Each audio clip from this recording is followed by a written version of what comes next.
Армысыздар, фетрдан алма жасауды көрсетемін. Алдымен каналыма тіркеліп, лайк басып, комментарий жазып, қоңыраушаны басып қойыңыз.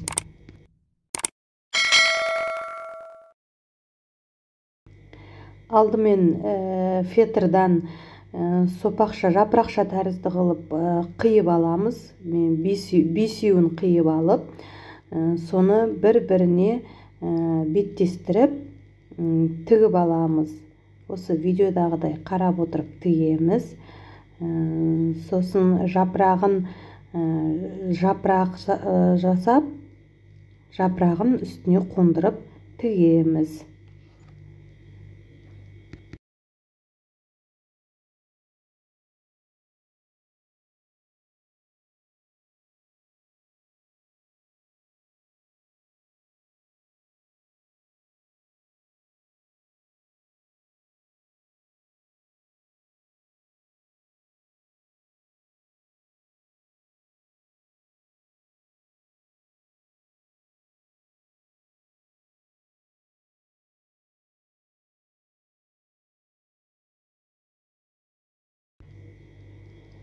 Осылай бір-біріне біріктіреміз.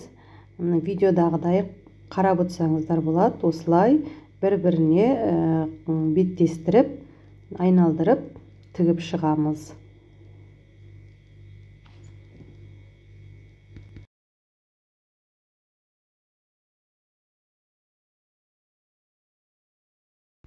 Дайын болған алмаға жасыл түсті фетрдан жапырақ жабыстырып, қоңыр түсті фетрдан таяқшасын жасап алып, үстіне қондырып тіге қоямыз.